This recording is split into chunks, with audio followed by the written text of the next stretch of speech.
Assalamualaikum warahmatullahi wabarakatuh. Waalaikumsalam warahmatullahi Jumpa wabarakatuh. lagi sahabat di Kairat TV di segmen online obrolan lintas negara.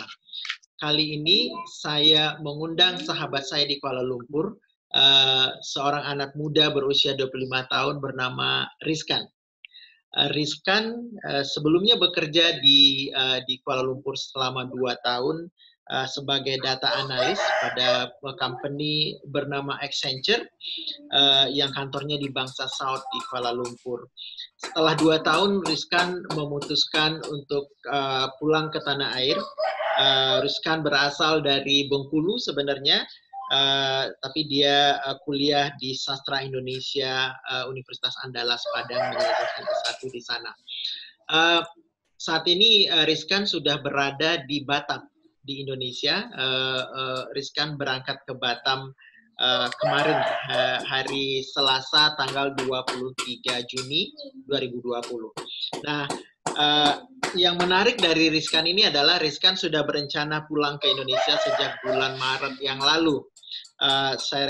Tiket pertama kalau nggak salah Rizkan berencana pulang ke Indonesia ke Bengkulu via Padang melalui pesawat udara dari Kuala Lumpur pada tanggal 27 Maret. Akan tetapi rencana ini terpaksa dibatalkan karena pada saat itu Malaysia sudah memasuki lockdown atau apa yang kita sebut sebagai PKP, Perintah Kawalan Pergerakan, sehingga semua pesawat ke luar negeri di-cancel. Kemudian ada 2 kali cancellation setelah itu dialami oleh Rizkan. Salah satunya beberapa hari menjelang Lebaran. Rizkan juga berencana pulang ke Indonesia, tapi kali ini melalui ferry ke Batam, tapi akhirnya di-cancel juga. Ternyata lagi-lagi karena lockdown PKP, bis tidak bisa melewati batas negara bagian karena Rizkan harus berangkat dari Kuala Lumpur ke Johor, berbeda negara bagian. Akhirnya Rizkan bisa pulang ke Indonesia baru kemarin 23 Juni 2020 melalui Johor dari Berjaya Waterfront, Tulang Laut Johor, lalu menyeberang ke Batam dan mendarat di Batam Center dengan selamat. Jadi saat ini ketika kita menghubungi Rizkan saat ini sudah berada di Batam, Indonesia.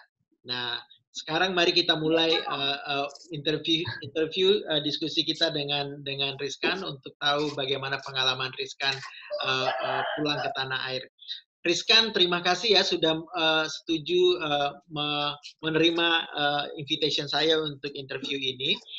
Rizkan, pertama mungkin bisa diceritain persiapan untuk pulang ke tanah air ini apa aja, Rizkan? Mengingat kita lagi di bawah PKP, coronavirus, apa aja tuh surat-surat dan bagaimana beli tiketnya juga? Jadi kebetulan pas sekitar lockdown-nya udah berganti judul, Malaysia, kita nggak perlu lagi yang namanya surat izin dari Balai Polis untuk lintas negeri. Jadi kita bisa langsung beli tiket dari PBS menuju Johor Bahru. Kapanpun kalau sekarang udah bisa. PBS ini adalah apa namanya, Terminal Bersepadu Selatan ya? Iya benar. Nah, jadi karena persiapan segala macam, saya pergi sehari sebelum tiket pulang ke Indonesia menggunakan ferry. Saya beli tiket tanggal 22 jam 12.30. Perjalanan 4,5 jam dari Kuala Lumpur ke Johor Bahru. Saya menginap di hotel 1 hari dan keesokan harinya siap-siap untuk pergi ke dermaga untuk menaiki ferry dari Berjaya Waterfront, Johor Bahru, Situlang Laut ke Batam Center, Indonesia. Nah, surat yang perlu dipersiapkan itu karena saya visanya udah mati, saya perlu special pass.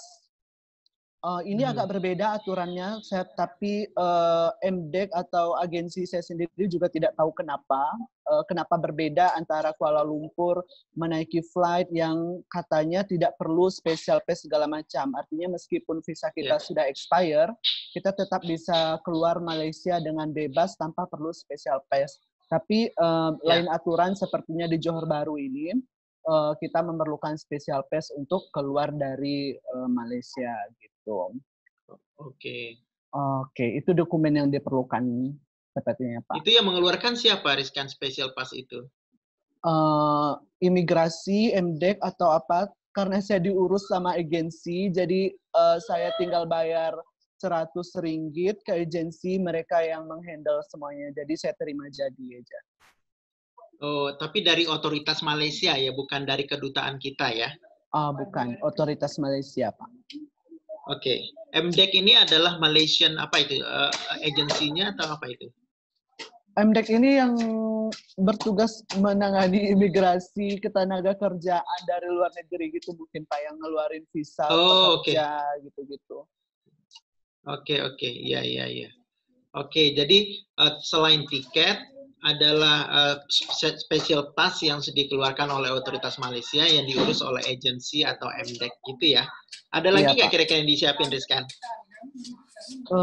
Dari sini mungkin pas di sana mereka akan nanya kayak cancellation visa, tapi untuk pekerja yang expat kayak kita sebenarnya itu nggak perlu karena memang kita bekerja sesuai kontrak. Karena kebanyakan yang keluar melalui jalur feri itu tenaga kerja Indonesia yang bekerja dengan majikan yang seperti itu. Makanya mereka menanyakan hal-hal seperti itu karena dicurigai meninggalkan majikan kabur istilahnya. Nah, kalau kasus saya kan kalau kasus saya kan memang sesuai dengan kontrak, jadi saya punya testimonial letter dari kantor saya yang bisa saya tunjukkan ke sana kalau saya memang keluar dengan baik-baik, pekerjaan memang sudah selesai kayak gitu, Pak. Oh gitu. Terus nggak ada persyaratan tes COVID, rapid test atau swab test? Nggak ada, Pak. Kalau nggak ada ya? Kalau di Malaysianya nggak ada, tapi nanti pasti di Batam disuruh langsung gitu disiapkan oleh orang dermaga, apa istilahnya officer yang bertugas di dermaga sana langsung dites kayak gitu, Pak. Oh, di dermaga tesnya itu rapid test apa swab test? Pas saya tanya ke petugasnya, dia bilang PCR. Tapi apa? PCR berarti swab test. PCR swab test. Oke. Yang diambil melalui hidung itu ya, bukan? Iya, hidung satu, tenggorokan satu. Oh iya, berarti itu PCR, itu swab test, bukan rapid test. Terus yang bayar nggak itu, Rizkan? Nggak bayar, gratis. Oke, gratis ya. Oh, yeah. Karena mahal loh itu. Di KL aja kan sekitar 300-an ringgit lebih. Iya. Sekitar 1 jutaan ya. Iya. Oke, berarti udah terus setelah sampai jadi sebelum menaiki kapal atau feri dari Berjaya Waterfront di Johor itu cuma diminta berarti cuma special pass itu aja yang perlu diperlihatkan. Iya, dokumen kenegaraan testimonial gitu istilahnya, Pak. Iya, testimonial. Pasti siapa namanya? Paspor juga ya. Iya. Ya mungkin kita lewat memastikan kalau imigrasi. kita itu nggak ilegal gitu mungkin, Pak. Iya, betul. Ya, berarti itu, tapi nggak ada diminta swab test atau COVID-19 test di Malaysia. Justru adanya setelah diseberang di Batam. Iya. Oke. Terus hasilnya belum keluar dong tes yang di Batam itu ya? Apa udah? 3 hari setelah tes kabarnya. Kalau kita positif, katanya bakal dihubungi puskesmas terdekat atau yang bertugas atau nomor kita sendiri. Tapi kalau enggak, ya udah berarti kita enggak positif gitu kata mereka. Oh, berarti saat ini status Rizkan harus nunggu apakah masih dalam karantina itu istilahnya atau gimana? Iya, istilahnya 3 hari jangan keluar rumah katanya. Oh, begitu. Oke. Selain PCR test di pelabuhan di Batam, apalagi yang diminta di situ yang spesifik, Rizkan? Ada semacam 2 surat yang suruh diisi, itu nanti perjanjian kalau kita harus bersedia di karantina selama 14 hari seandainya hasilnya reaktif dari swab test itu, ditandatangani itu satu, dan surat kedua semacam data informasi yang harus kita berikan terkait gejala-gejala kita alami, terutama yang menjurus ke COVID-19 atau negara-negara yang kita kunjungi selama 14 hari ke belakang. Cuma laporan semacam itu nanti diberikan kepada mereka untuk di beberapa pertanyaan wawancara nanti setelah di Batam ini mau tinggal di mana sambil menunggu hasil swab test. Kalau memang ingin keluar Batam, ya harus menunggu 3 hari itu. Kalau memang stay di Batam, ya sudah kayak gitu aja. Gampang katanya. Oh, begitu. Berarti kalau hasilnya positif, ya 14 hari ke depan harus tetap karantina di Batam. Nggak boleh kemana-mana berarti kan ya? Iya, karantina mandiri terus kabarnya. Karantina mandiri, ya betul. Terus Rizkan yang form yang kedua tadi itu yang meminta data-data kesehatan itu yang warnanya kuning bukan? Iya, yang warnanya kuning, benar. Oh iya, oke, iya betul. Itu sudah standar. Terus ada keharusan mendownload aplikasi tertentu nggak, Rizkan? Nggak ada. Nggak ada ya? Oke, berarti nggak ada. Jadi nggak ada aplikasi tertentu yang diminta di download untuk memonitor pergerakan kita gitu, nggak ada ya? Iya, nggak ada, Pak. Oke, berarti setelah tes PCR, setiba di Batam setelah tes PCR, kemudian ngisi surat pernyataan mau dikarantina kalau positif, kemudian ngisi surat data-data kesehatan dan perjalanan 14 hari ke belakang. Setelah itu kita dilepas ya, sudah boleh pergi ya? Selanjutnya dilepas. Tapi memang ya di kantornya itu istilahnya dermaganya itu lama karena mungkin tenaga medisnya seperti 4 orang. Jadi kita yang sekitar 100 orang itu ngantri lama sekali. Dari jam 5 sampai jam 8 malam dipanggil satu-satu kan untuk tes itu. Oh, iya. Oh, jadi lamanya di situ. Sebelum bisa dirilis, silakan ke rumah masing-masing. Kemudian kalau di Johornya waktu mau berangkat lama juga nggak, Rizkan? Johornya mungkin lama karena nunggu penumpang lain kali ya, Pak. Soalnya naik kapal ini beda kayak naik pesawat. Kalau pesawat kan kalau udah jamnya telat tinggal gitu kan. Kalau di sini enggak, siapa yang udah beli tiket mungkin nanti pas di immigration stamp mereka bermasalah, harus wawancara, harus manggil orang segala macam. Itu mereka semua ditunggu. Jadi kayak check-in-nya itu sampai 2 jam kami. Oh. Jadi yang semestinya kapalnya berangkat jam 1.15, itu kami baru berangkat jam 2.30 baru jalan kapalnya gitu. Memang lama menunggu karena itu aja. Soalnya gimana ya, dalam kapal memang banyak penumpang yang kayak dokumen-dokumen bermasalah semua di sana. Oh, begitu ya. Dan sebagian besar orang Indonesia penumpangnya, Rizkan? Iya. Iya benar, yang naik itu hanya boleh orang Indonesia. Oh, begitu, hanya boleh orang Indonesia. Jadi satu kapal itu berapa orang? Berapa ya? Sekitar 100-an mungkin kemarin. Nggak penuh, soalnya masih jarak sosial masih ditempelkan di sana, jadi nggak boleh yang deket-deket. Memang di counter tiketnya itu ditulis hanya pemegang paspor Indonesia yang boleh menaiki ferry yang ke Batam Center itu gitu. Jadi masyarakat negara lain nggak boleh. Nggak boleh. Perjalanannya sendiri, berlayarnya sendiri berapa lama, Rizkan? Kalau dilihat di jam sih sampai 2 jam lebih dikit, nggak nyampe 2,5 jam. Oh, jadi 2 jam persiapan, 2 jam di lautnya, tapi 5 jam di Batamnya. Iya, benar. Iya, betul. Sebelum dirilis. Kemudian waktu dari naik bis dari KL, dari TBS ke Johor sehari sebelumnya, itu juga ada penjarakan sosial di dalam bisnya? Kalau bus sekarang udah boleh penuh semuanya, semua kursi udah boleh diisi. Jadi nggak ada lagi jarak sosial. Oke. Terus Rizkan pesan tiket busnya itu online atau gimana? Ya, kalau saya online, soalnya karena ngurus special pass kan kita harus menyerahkan tiket kepulangan. Jadi Oh, tanggal 14 kalau nggak salah saya beli. mhm. Tanggal 18 special pass saya jadi Ya. dibeli online. Harganya Oh, 90 tiket ringgit. tiket itu juga ya, tiket kapal dibeli online juga sebelum special Iya, pass benar. dirilis ya. Heeh. 90 ringgit itu tiket bis saja, 90 ringgit itu tiket kapal, tiket bis tiket 35. kapal. Oh, Heeh. tiket bis 35, tiket kapal 90. Itu 90 ringgit itu harganya normal nggak itu, Rizkan? Apa lebih mahal dari hari biasa? Normal, memang harganya segitu, nggak berubah-ubah. Oh, jadi takutnya karena ada penjarakan sosial kan penumpang lebih dikit, dia charge lebih mahal, ternyata enggak ya? Enggak.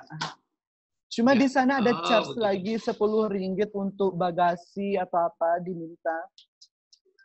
Oh, oke, berarti ya total 35, 90, 135 untuk perjalanan ya. Iya. Heeh. Tinggal ya taman-taman makan, kemudian karena nginep di hotel juga di Johor. Betul, betul. Iya. Apalagi ya kira-kira yang penting informasinya ya, terutama untuk teman-teman kita warga negara Indonesia di Malaysia yang saat ini yang juga situasinya seperti Rizkan, mungkin kontraknya sudah habis dan berencana pulang. Jadi mudah-mudahan informasi ini berguna nih buat mereka. Jadi saat ini uh, uh, paling tidak saat kemarin ketika Rizkan berangkat, yang perlu dipersiapkan hanya tinggal tiket dan special pass, karena special pass ini pun diminta oleh otoritas Johor Bahru. Jadi ini dikeluarkan oleh otoritas imigrasi Malaysia. Kemudian tidak ada requirement untuk melakukan PCR test atau rapid test di Malaysia. Tapi Iya. begitu mendarat ada PCR test di Batam dan itu gratis. Kemudian kita diminta mengisi surat pernyataan mau dikarantina kalau hasilnya positif, hasil tes positif, kemudian mengisi formulir data-data kesehatan dan data-data perjalanan sebelum tiba di Batam 14 hari sebelumnya. Setelah itu kita dirilis gitu ya. Iya, Jadi Pak. jadi posisi Rizkan saat ini menunggu hasil tes. Kalau misalnya negatif ya alhamdulillah tidak ada masalah, bebas sudah bisa meninggalkan Batam. Tetapi kalau positif maka Rizkan diwajibkan karantina mandiri 14 hari. Begitu kurang lebih ya. Iya, Pak, benar. Oke. Ada lagi kira-kira informasi yang perlu diberitahukan ke teman-teman kita yang ingin pulang ke Indonesia yang belum kita cover sejauh ini? Jadi kalau yang ingin pulang naik kapal atau ferry itu mungkin pastikan dulu kita layari website Berjaya Waterfront, karena mungkin Mhm. kalau dari Johor Bahru mungkin kita bisa datang bertanya sendiri ada nggak kapal hari ini kayak gitu kan. Cuma kalau kita yang jauh dari KL atau dari mana ingin tahu schedule-nya mungkin layari dulu karena kapalnya tidak ada tiap hari. Jadi ada hari-hari Iya, tertentu saja. Jadi jangan sampai kita udah di Johor Bahru, rencananya mau berangkat, udah datang ke Berjaya Waterfront untuk berangkat, ternyata tiketnya tutup, nggak ada kapal hari itu. Jadi mungkin cek schedule yang ada di Berjaya Waterfront website-nya, pastikan benar-benar mhm, ada, beli tiket online kalau bisa, booking, supaya mereka tahu iya, kalau kita akan berangkat dan kita akan ditunggu, nggak akan iya, iya, iya. ditinggal gitu. Di Johor Oke. Bahru sekarang apa ya, jualannya itu nggak kayak di KL, masih ketat juga. Jadi masuk toko pun belum boleh. Jadi kalau mau Oh, begitu. jajan itu ya makanan-makanan yang gitu-gitu di sana masih tutup, pada tutup semuanya. Paling Oke. toko-toko cemilan, jadi kayak masuk toko nggak boleh, kita pesan ke kasir, kasir yang akan ambilkan barang, kayak gitu. Oh, begitu. Lebih ketat daripada KL. Oke, Lebih oke. ketat daripada KL. Jadi mungkin itu aja persiapannya dan apa tetap yang bawa masker, yang gitu-gitu. Tinggal ikuti aturan, insya Allah semuanya lancar. Oke, alhamdulillah. Kayaknya begitu aja tuh sudah cukup jelas penjelasannya mengenai pengalaman pulang ke tanah air melalui feri Johor Bahru Batam, Rizkan. Terima kasih banyak loh ya atas kesediaannya. Sama-sama, Pak. Mudah-mudahan informasi ini bermanfaat bagi teman-teman kita yang lain yang juga berminat atau berniat pulang ke tanah air di masa-masa yang tidak biasa di bawah pandemi corona ini. Sekali lagi terima kasih ya Rizkan. Wassalamualaikum warahmatullahi Sama-sama. wabarakatuh. Waalaikumsalam warahmatullahi wabarakatuh.